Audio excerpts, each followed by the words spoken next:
You are listening to Brayford Radio. This recording was originally broadcast on the 15th of December 2016. For copyright reasons, this audio has been edited to remove any music being played during the show. We hope you enjoyed the final recording of this year's series of Formula Tom, with me, Tom Cairns, Jack Murphy, Martin Bulbrook and Callum Hartley. Good evening and welcome to Formula Tom on Brayford Radio. Joining me tonight is Jack Murphy, Martin Bulbrook and Callum Hartley, who will be with me as we build up for next season of Formula 1. We're talking about the drivers lineup, the calendar and how things will be shaping up going into the new year. You guys can be involved in the conversation as well via Twitter, sending your tweets at Brayford Radio or sending in your posts or messages via the Facebook pages of Formula Tom or Brayford Radio. So guys, how are we feeling? Now that the season's already finished, looking ahead to the next season, how are you feeling? Because Mercedes are still without the confirmation for their replacement of Nico Rosberg. It's not. They've confirmed that they're probably not going to announce it this month. They'll be announcing it 2017 sometime, but it's still up in the air at the minute. There's been some strong leads, but nothing's been set in solid yet. No. Martin? Yeah, I agree. Obviously, we don't know what's going to happen. Anything could happen yet. We could see something completely random, or we could see what a lot of people are expecting with the recent rumours, like Bottas's name's flying about and people like that.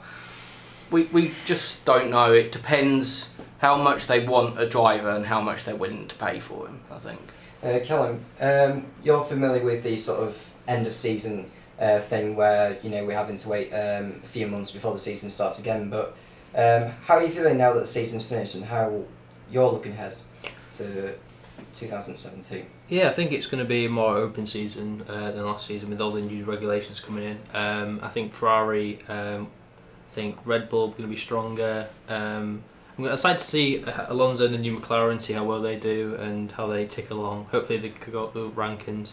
But with this driver lineup, if say Bottas moves to Mercedes, then there's a merry-go-round of people who might Williams get. If Bottas goes, if Alonso goes, who might McLaren get. So it's kind of up in the air. So it's still exciting stuff for the fans. Yeah, I was going to say, because earlier today, Mercedes have confirmed that they will not announce their new driver until the new year. But they did make an offer to Williams, signing Valtteri Bottas to race alongside Lewis Hamilton for next year. Do you think he's probably the best choice to be in that Mercedes car, given that he's raced in a Mercedes-powered Williams for the past 3 years? If it's not a new and upcoming driver, then definitely I think his experience would bring everything they need to the team and to that car.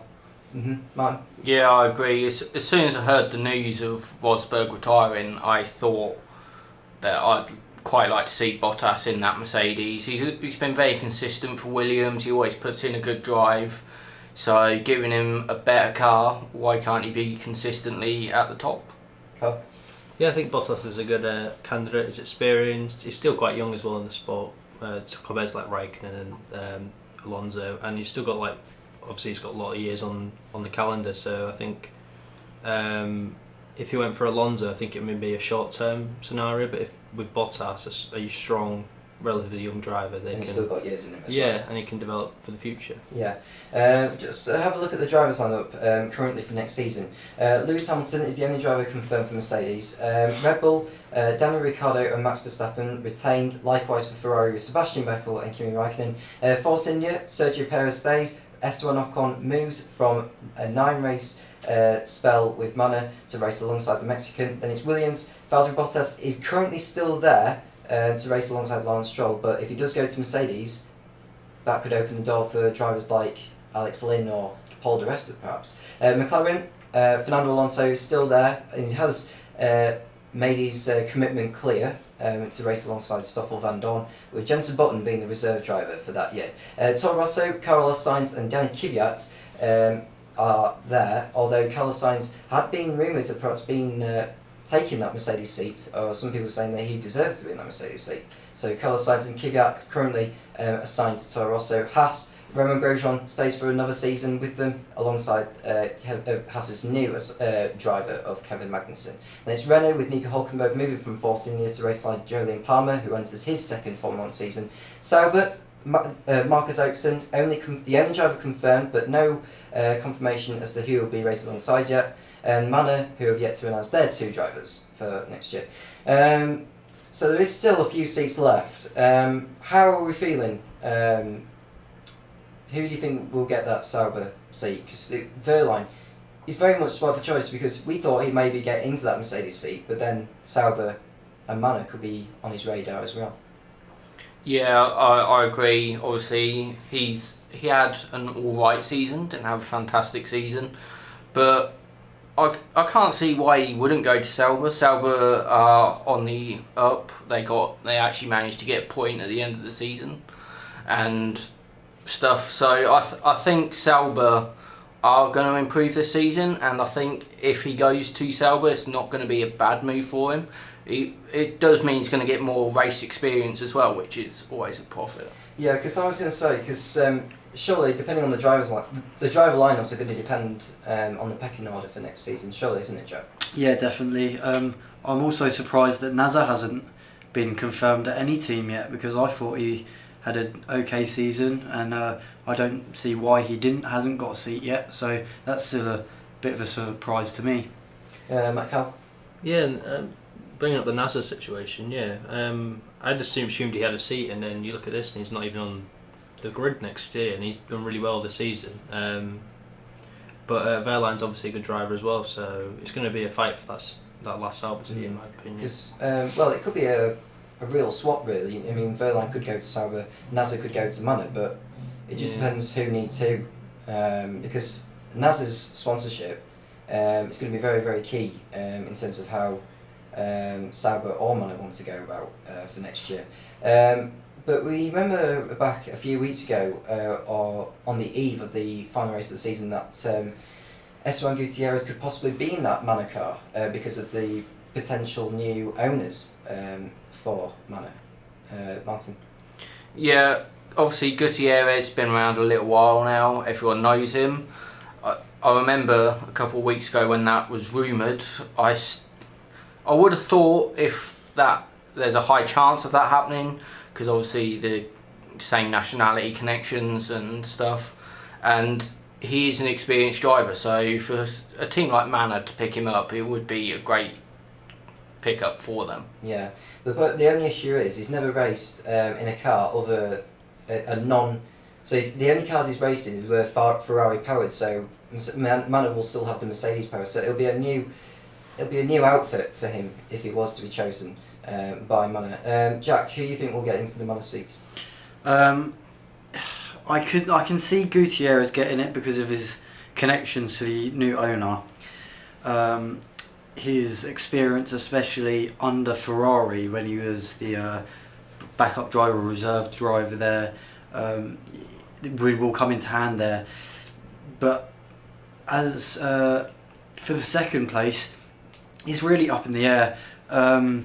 Depending on, I still see Nasser and Wehrlein taking either the Sauber seat, so maybe one of them coming down and staying with Manor. I mean, just talking which of other drivers, I mean, Pierre Gasly, who won the GP2 title this year, could he be open to a move? Because there were rumours he would be going to Japan, just like what Stoffel Van Dorn did this year. But could he all of a sudden be chosen to be in any of the seats available out there? I'm not sure that the offers at the minute are too tempting for him. He might take another year in GP2, and that's what I think he might do. Well, taking into the fact, because he's won the GP2 championship, he's not permitted to race in the series anymore. So it will be somewhere, whether it'll be Formula 1 or in a different series. We'll have to wait and see. Callum, who do you think could possibly drive the Manor? I mean, there's rumours maybe like Jordan King or Rio Haryanto or Alex Rossi. How do you see it? How would you see it? Well, I think Gutierrez is going to get one seat, and I'd like to see Paul Di Resta come back to the sport, and I'd like to see him get a seat in the Manor car and proving himself again and getting the grid again, because he needs a way back in, because he didn't do anything wrong when he was in Formula 1. No. And he's just become like the forgotten man in F1. Yeah. And we need another British driver on the grid, I believe. Well, taking into the fact, if Valtteri Bottas does go to Mercedes, would that open the door for Paul di Resta? Because he was one of their reserve drivers in 2016. So could he be chosen on the back of his experience? I think he has. He's got pedigree. He's racing a competitive car in the Force India car. At the time, I think they were coming about 6th or 7th, which was quite good for Force India back 2012, 11, that kind of era. Yeah. And yeah, he was a strong driver. He was quite aggressive, but he wasn't making a lot of mistakes. Yeah, because he had a good up until the sort of latter stages of 2013 in his last year in Formula 1. He had a very good finishing record, Paul di Resta. It was almost like with Max Chilton, although Paul di Resta was in a much more competitive car in the Force India than Max Chilton was in the Marussia. It's just whether he'll be up to the challenge. I mean, so many different drivers have raced in like different midfield teams. For example, Sergio Perez, who raced for Sauber initially before going to McLaren, that didn't work out for him there. But then moving to Force India, since he's moved there, he's been brilliant. I mean, would you say he possibly could drive a Ferrari in 2018, perhaps, if he does well again? Yeah, I think as we know, Raikkonen, he's going to have to retire in the next maybe end of this season or next 2 or 3 years, because he's getting on a bit. Mm-hmm. And I do think that is going to open the door perfectly for Perez, especially if he goes into this season and performs the exact same as he performed the season just gone. He will definitely be able to walk into that Ferrari seat and be comfortable in it. Yeah, I mean, with Esteban Ocon in there, I mean, I have high hopes for Force India, because we've mentioned before about how they started. Like, they started very slowly. It took them nearly 2 seasons to get their first points and podium. Fisichella got in Belgium, and then since like the 2010 when new regulations came in, they've been phenomenal. A genuine midfield team, and slowly but surely, perhaps rising to the top. I don't know how long it'll be until they get to the summit, because I think they've still got some way to go yet. But I think Ocon could be a real asset to that team alongside Perez. Would you say, Colin? I think he will be. He got obviously experience in F1, which I think will help him. If he didn't get that experience last season, then I think he would have maybe struggled with Sergio Perez being his teammate. But with the experience, he knows how to deal with races, and I think alongside Perez, I think he'll just grow as a driver. Yeah. Looking at the driver numbers for the drivers that have been assigned to their teams next season. The newest drivers to the grid, the newest driver, Lance Stroll, he's chosen car number 18 for his debut year with Williams. Stoffel van Dorn, who raced under number 47 on his Grand Prix debut in Bahrain for McLaren, has chosen the lowest number available, which is 2, okay, because number 1 is reserved as a choice for the reigning champion to come in, but obviously Nico Rosberg has already retired from the sport. For you folks to share your opinions on the driver lineup or any F1 topic, do please tweet in at Brayford Radio, along with answering our first question of the evening. And that question is, what was Nico Rosberg's car number from 2014 to 16? Okay, what was Nico Rosberg's car number from 2014 to 16? The answer we're giving to you after Editors Smoke Outside the Hospital Doors. This is Tom Cairns on Formula. Tom, you are listening to Brayford Radio. And that was Smokers Outside the Hospital Doors by Editors. The question we asked about 5 minutes ago was, what was Nico Rosberg's car number from 2014 to 2016? Did you guys have any guesses for that? Number 6. 6? Yeah. Martin? Yeah, it's number 6. Callum? It's number 6. My mum came in with 7, my grandma Irene came in with 9, Alex Kennedy came in with 21, and Ken's JS coming in with number 8, and Andy Milo came in with number 21. I can tell you the answer is number 6. So very well done to all 3 of you for guessing that. We've got some posts coming in, guys. The first one I'll go for is from my mum saying, do you now think that Lewis Hamilton will dominate F1 next season? Ooh, it's looking likely at the minute, isn't it? Unless Red Bull can match what they were showing towards the end of the season last year, then Mercedes might run away with it, especially with Lewis Hamilton in that car. Martin? Yeah, I agree. I certainly think, obviously, we've got the changes in rules. So depending on how Red Bull and Ferrari and Mercedes take them changes and how they improve the car, if it's an even playing field, then I think Lewis Hamilton won't run away with it. But if Mercedes still have that slight advantage, that's all Lewis Hamilton needs, and then he will run away with it. Colin? Yeah, I think Hamilton's going to be strong next season. It just depends who the other Mercedes driver is. You obviously can't say for sure if he's going to run away with it or not, because there hasn't even been one race of the season yet. So and there hasn't been any pre-season testing, so anything could happen pretty much. And I see Red Bull being strong this year. Yeah, I'll quickly give my thought. I don't think Hamilton will achieve 10 race wins next season. I think perhaps 7 or 8, no more than that. But it just depends, like you said, Colin, who Mercedes decide on the second driver, which we believe would be Valtteri Bottas, but we'll have to wait in the new year for the official confirmation. Another one coming in from Alex Callender saying, do you think Rosberg was inspired by Alan Prost to retire as world champion? Well, he's gone off on top, and that's how he's going to be remembered. So probably, yeah. I think he done it because he's got a wife, he's got kids. It's a dangerous sport. He don't need the money anymore. He's done the biggest achievement, so why continue risking his life when he can spend time with his family? Yeah, I think he's some people like to go on and on and on. Some people like to go out on top, and he's one of them people who wants to go out on at success, and it's his decision at the end of the day, and it's what he's taken. So okay, yeah, sure. We'll quickly go on to one more. What do you think, James Finn's coming in? What do you think is behind the decrease in British drivers on the grid in F1? Just the amount of pure talent are coming outside of Britain that at the minute, especially youth. Yeah, definitely. These, especially karting, European karting, and outside of Britain karting is becoming bigger and bigger. So that's why you're seeing more talent from outside of Britain coming in. Martin, can you expand on that? Yeah, I agree. Obviously, there is some English names kicking about. With obviously Lewis Hamilton's on top, and then you got the likes of Paul di Resta sitting in the background.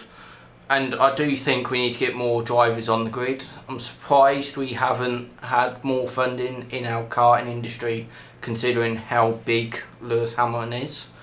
But as Jack said, there is just so much potential in the rest of Europe that it's very hard to get.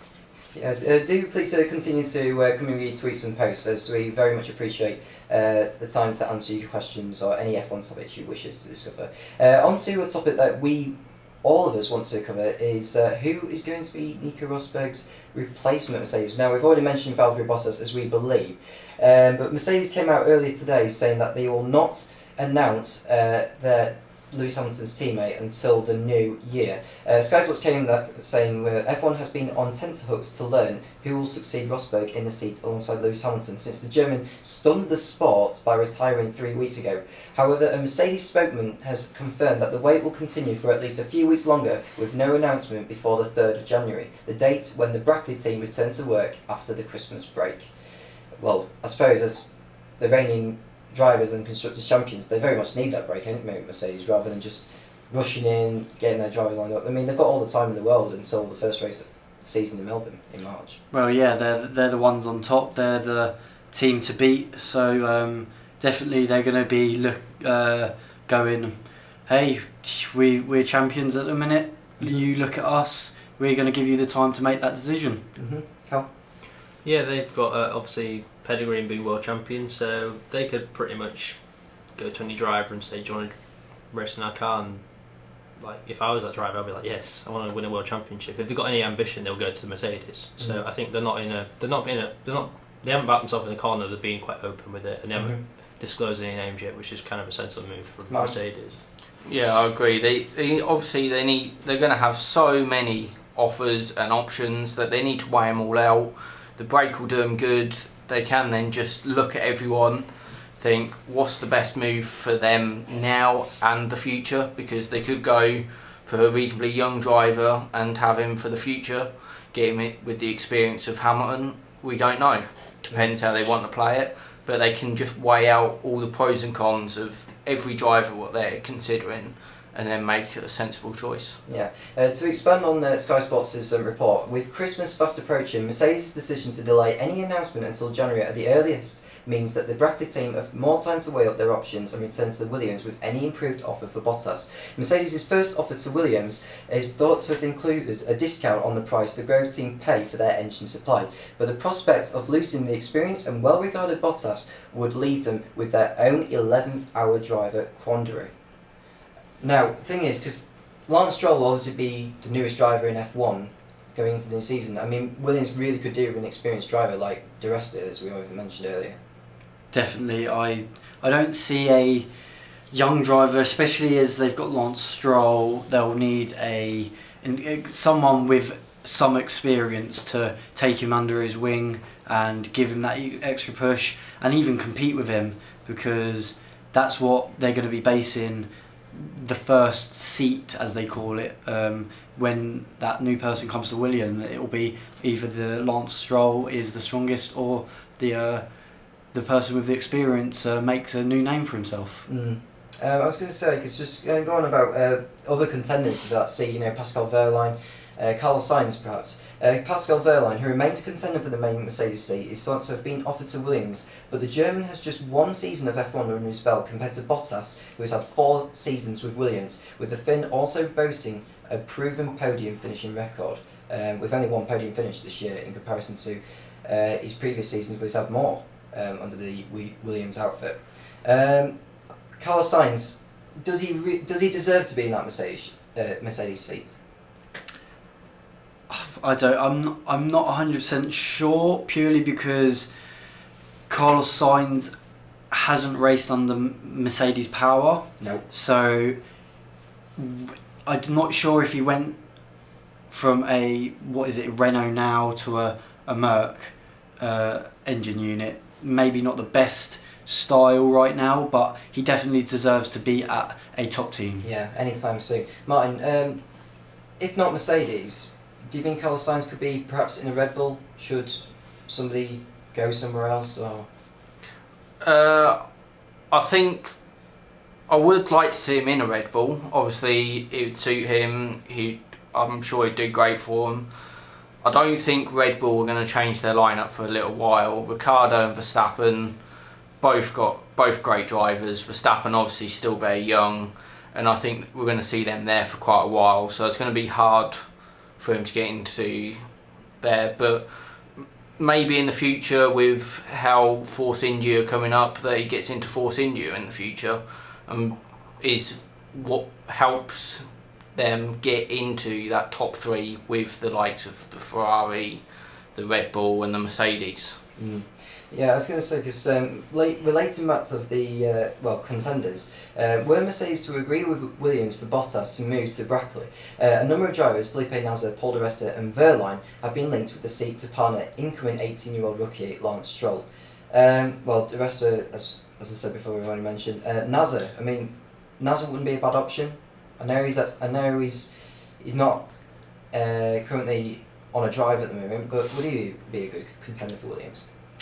I'm not sure about Williams. I definitely think he does deserve to be on a drive lineup, but Williams at the minute for Nazar, what has he done? 2 racing seasons now, so it might not be the best jump, especially as he's got a few points for Sauber, but he hasn't shown that competitive angle yet. So I think he still needs a little bit more time until he goes to a team like Williams. Yeah, and just want to answer Ken's JS's tweets. It's saying, who do you all think will be the biggest challenger to Mercedes? Next on the line, guys. Red Bull. Red Bull. Martin? Yeah, Red Bull. Callum? Yeah, Red Bull. Red Bull. I think Red Bull as well, because I think they've arguably got the most potential driver lineup for me. Ricciardo, 4 race wins under his belt.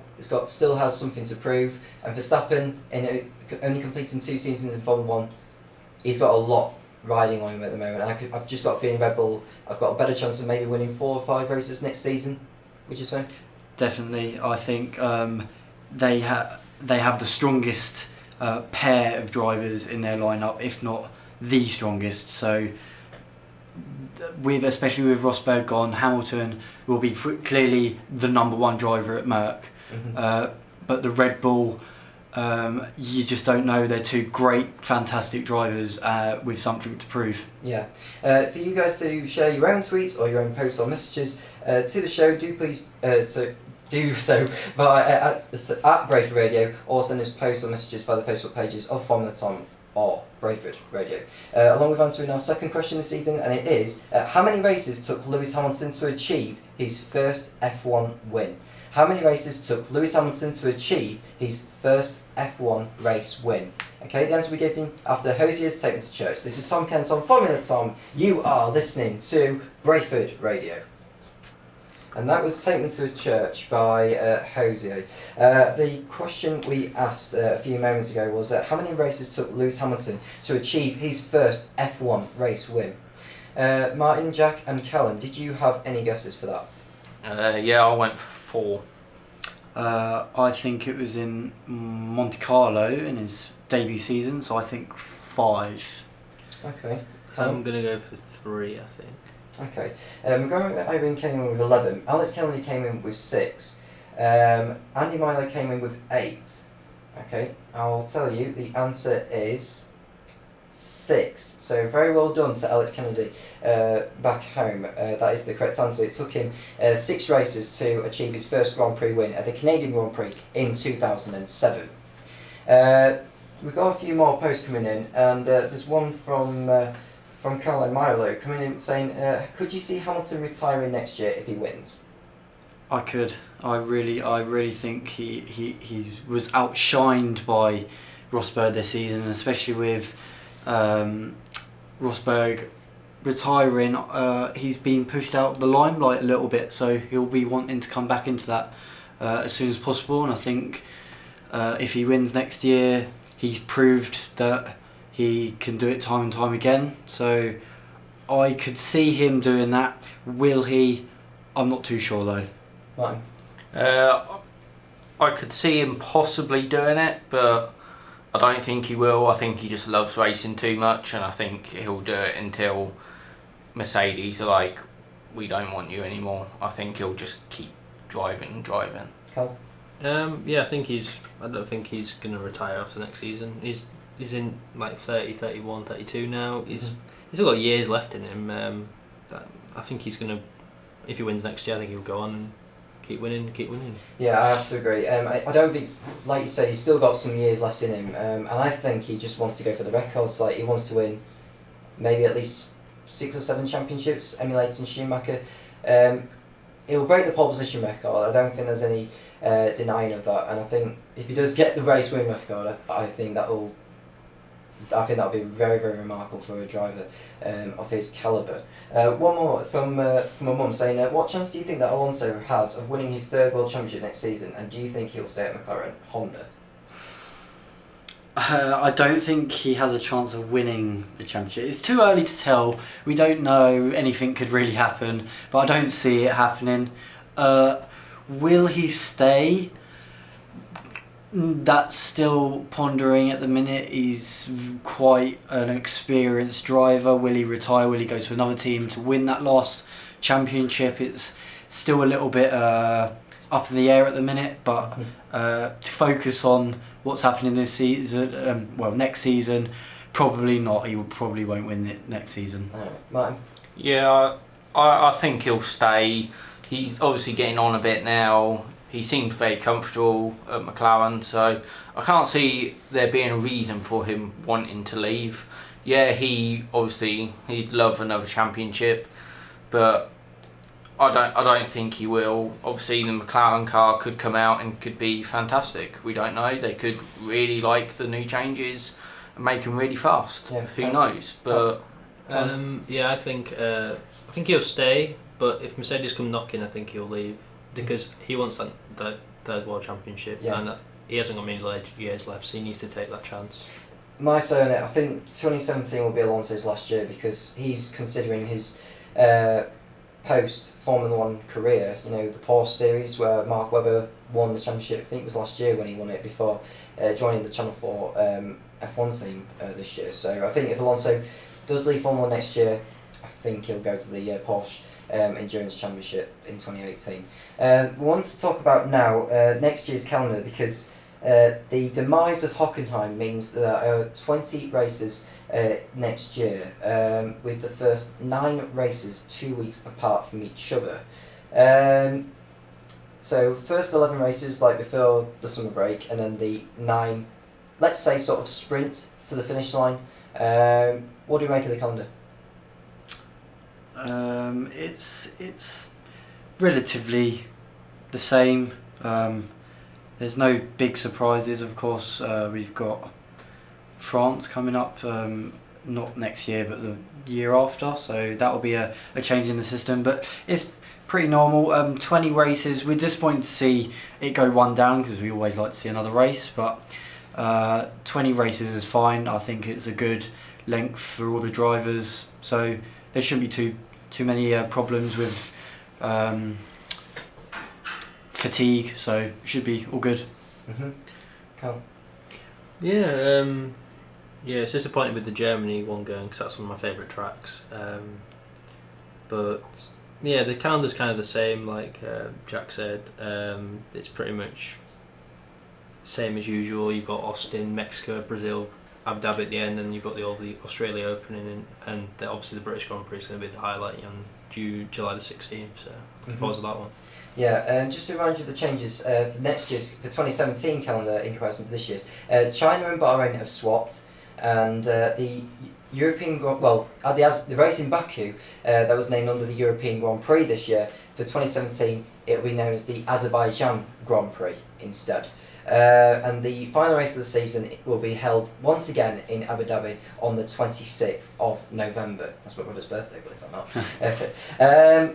Yeah, I mean, Hockenheim, I think it's like a sort of alternating, it'll be like going on and off the calendar, because it hasn't hosted a Formula 1 race in consecutive years for a decade now. Because I think it was like 2005 to 2006, I think that was the last time Hockenheim hosted consecutive Formula 1 races. But which races on here do you think will be the most pivotal? Obviously you said British Grand Prix, obviously there's Monaco on there. Malaysia, it will be hosting its penultimate race in 2017.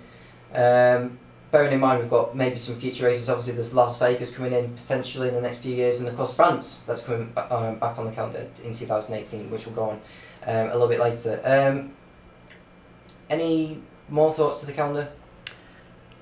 It's like always, I like to see Melbourne start. I think that's one of the key, like the viewer bring-in, because it's very recent years. It's always been Monaco or Melbourne in Australia, and I think everyone looks forward to it. So that's always the flagship of the start of the season. Mine. Yeah, I agree with Jack. I think there is a few races on the calendar which will be quite pivotal. Like, I think Russia will be quite a big race, because it's like 4 races in, all the teams are we're starting to see how each team's performing. So at that stage, I think we're going to get a really good idea. You also got the Hungary Grand Prix, which is obviously the last race before the summer break, which could mean quite a bit. It could show that a team don't need to do much work over summer. Could show, so say like Red Bull were falling off the pace and they need to do quite a bit of work over summer. We don't know. And then obviously it ends the same way as it has done this year, which I thought was a great ending. If we were to have like more wet weather races, I'm struggling with some of the words I'm trying to pronounce. Obviously we had Brazil, that was, I would say, the best race of 2016. Do you think perhaps that we will have any wet weather races next year, and if so, where? Hopefully not for Silverstone. You went there this year. Yeah. Heavy rainstorm on the race before. It was not the prettiest, especially as we weren't under the roofs this time, so we kind of sat in the rain throughout the whole race. It was a great race, don't get me wrong, but I'd like some sunshine this time around. Yeah, okay. Cal? Hopefully not Malaysia, because that's a monsoon when it comes down, and you pretty much, the cars are sat in the pit lane the entire time and you're watching it like, come on. So hopefully that doesn't book it down. But some of the Yeah, Brazil's obviously a pivotal race, and that could rain there. I doubt it's going to do in Abu Dhabi because it never does, and it's pretty much in the desert, so I don't think that would be the case. Yeah, so there's a lot of good races on there, and hopefully I want to see some more wet races because I like them ones. They just throws everything up in the air, so creates good for the spectators. Sure. Do continue to send in your tweets at Brayford Radio, or sending in posts or messages via the postal page of Formula Tom or Brayford Radio. As well as answering our final question of this evening, and the question is, when was the last year that an F1 race had been hosted in the month of December? Okay, when was the last year that an F1 race had been hosted in the month of December? The answer will be given after Coldplay's Adventure of a Lifetime. This is Tom Cairns on Formula Tom. You are listening to Brayford Radio. And that was Adventure of a Lifetime by Coldplay. Brilliant tune. The question we asked a few moments ago was, when was the last year that an F1 race had been hosted in the month of December? Guys, did you have any answers? I have had no idea, so I'm just going to guess 83. Yeah, I went for a complete guess of 78. 89. 89. Alex Kennedy came in with 94, and Andy Marley came in for 2010. I can tell you the answer is 1963. So, it was held in South Africa on the 29th of December of that year, so that was the last year that a Grand Prix had been hosted in the month of December. So if you did say 1963, as well as the Grand Prix where it was at, very remarkably well done. Now Andy Myler came in as well, saying, can you tell me why there's not been a French race on the calendar over the last few years? Well, it's more or less for attendance, really, for the Grand Prix, especially in the last few years that Magny-Cours hosted. Well, guess what now? France is going to be coming back on the calendar in 2018. Yeah, it's purely because of the attendance. We were dropping down, we were worried about the sport, and it's kind of coming back up now, and it's good to see that more countries are getting involved, and it's good to see that attendance is picking up again. Martin? Yeah, obviously the attendance was not very good. That is obviously why they lost it. Hopefully, well, obviously there must have been shown prospects that the attendance is going to increase, and I'd love to see that. We always love when there's a country return back and the sport is going into more countries than it is, because then it's just getting bigger and bigger and bigger. Cool. Yeah, I think it's great it's back on the calendar. Obviously it's been held in Marseille, in the south of France, so that'd be quite a nice setting for the race. It'd be quite spectacular in the way it looks and stuff. Maybe not as a Monaco, but along the same lines. So I think it'd be a good race. I think with it being a returning Grand Prix as well, it's France hosting its first race for 10 years, I think the attendance will be high because France has such a huge heritage for motorsport, let alone Formula One. Yeah, definitely. They've held legends of motorsport, let alone just Formula One. So, it's going to be a great attendance, hopefully, and that's what we want every year there, which hopefully they can provide us. Yeah. According to Sky Sports, the French Grand Prix will return to the Formula One calendar in 2018 after a decade's absence at the Paul Ricard circuit, not Magny-Cours. The organisers have confirmed. Paul Ricard, which is situated in the south of France near Marseille, last hosted the Grand Prix in 1990, with the French GP subsequently switching to Magny-Cours before being axed 8 years ago. Organisers announced at a press conference in Paris on Monday that the French Grand Prix had been revived for the season after next. So, yeah, it's a relief. I mean, I would love to be in Magny-Cours, but I'm pretty sure it'll be a much more nostalgic circuit, Paul Ricard. I think it's also named as La Castelle for other series, but Circuit Paul Ricard is what a lot of the drivers will remember it as.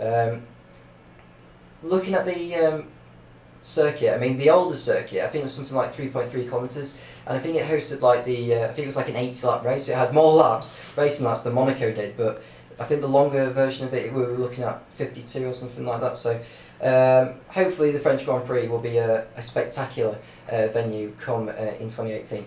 Just going further on the report, Although not used as an F1 venue for the nearly 3 decades, Paul Ricard hosted a wet weather 2017 Pirelli tyre test in September and is considered one of the most high-tech venues in world motorsport. France had been a mainstay of the F1 schedule since the sport's inception and featured on the inaugural 7-race calendar in 1950 alongside Britain, Monaco, Italy and Belgium.